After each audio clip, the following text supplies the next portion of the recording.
Hello everyone, আসসালামু আলাইকুম। কি অবস্থা? কেমন আছেন সবাই?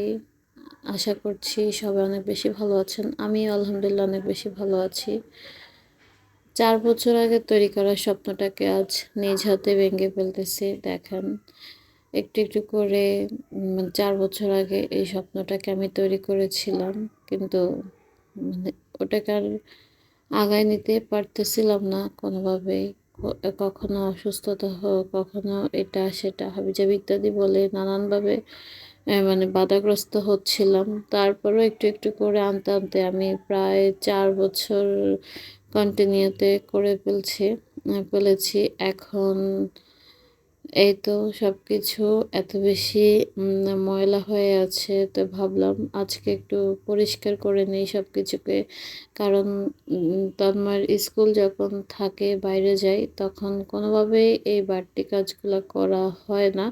সম্ভব হয়ে ওঠে না। একবার স্কুল, একবার বাসা সব মিলায় অনেক বেশি মানে প্যারার মধ্যে দিয়ে যেতে হয়। তো এখন যেহেতু স্কুল নেই, পরীক্ষা শেষ, উম এখন হচ্ছে বাসায় আছি। তো ভাবলাম এখন এই কাজগুলা করার সময়। আর কি পরিমাণ ধুলা জমছে মানে বলার বাইরে। আমি ওগুলো ধরতেছি আর আমার নাক চুলকাচ্ছে। দেখেন, আমি একটু পর, পর নাক চুলকাচ্ছি। এই পরিমাণ ময়লা জমছে, এই যে অবস্থা।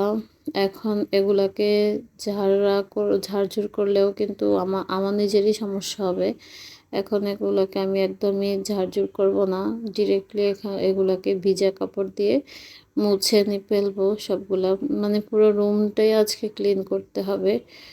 আর হচ্ছে মানে বেডরুমের ভিতরে এই ধরনের কাজ থাকলে তো আরও বেশি প্যারা খেতে হয়।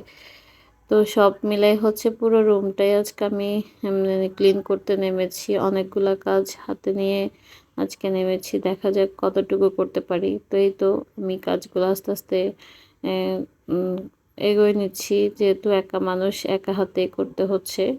এখানে আমি তন্ময়কে একটু ভিডিও করতে দিয়েছি, যেহেতু এখনও ছোট মানুষ তেমন পারে না। তো আমি ওকে বলে, বলে দিচ্ছি কিভাবে করবে।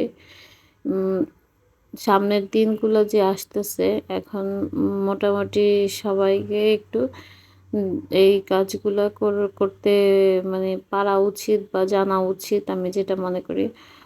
তো আমি একটা কথা বলে নেই ভিডিওর মাঝখানে, সেটা হচ্ছে যারা, যারা আমার ভিডিওগুলো দেখেন প্লিজ লাইক, কমেন্ট, শেয়ার করে পাশে থাকবেন। আর ভিডিওগুলো কেমন লাগে বা কেমন হচ্ছে তাও একটু কমেন্টস করে জানাবেন। আর যারা, যারা আমার চ্যানেল থেকে দেখতেছেন তারা প্লিজ আমার চ্যানেলটি সাবস্ক্রাইব করে বেল আইকনটি বাজিয়ে দিবেন, যাতে করে আমার সব ভিডিওই আপলোড করা মাত্র আপনারা দেখতে পারেন। আজ একদম কোমরে ওড়না ভেদে নেমেছি কাজ করতে। অনেকদিন পর এভাবে কোমরে ওড়না ভেদে আমি কাজ করতে নেমেছি। নরমালি এখন আর এভাবে কোমরে ওড়না বেঁধে কাজ করা হয় না। আর এই তো আমি আমার এই কালেকশানেরই কিছু শাল নিয়ে একটু দুষ্টামি করতেছিলাম। মানে এগুলাকেও মানে গুছিয়ে রাখবো সুন্দর করে। ব্যাগটা অনেক বেশি ময়লা হয়ে গেছে, ওটাকে চেঞ্জ করব। তো এই তো আমি দেখাচ্ছি এক একটা, মানে প্রত্যেকটা এই ভেলভেটের শালগুলা অনেক বেশি সুন্দর। যে কোনো শাড়ি বা ড্রেসের সাথে অনেক বেশি মানে মানাবে। তো এই তো আমি সবগুলোকেই এখন মোটামুটি সুন্দর করে গুছিয়ে রাখছি। তো সবকিছুই তো আজকে এক ভিডিওতে দেখানো সম্ভব হবে না। তো আমি চেষ্টা করতেছি একটু, একটু করে মানে ছোট, ছোট করে ভাগ করে দেওয়ার জন্য। এখন এখানে তো আমার বাবাই আমাকে একটু ভিডিও করে দিচ্ছিল। তো ভিডিওটা আজকের মতো এখানেই শেষ করে দিব। বেশি লং করতে চাচ্ছিলাম না। কারণ আপনারাও দেখতে, দেখতে বোর হয়ে যাবেন। তো ভালো থাকবেন। দেখা হবে নেক্সট ভিডিওতে। আল্লাহ হাফেজ।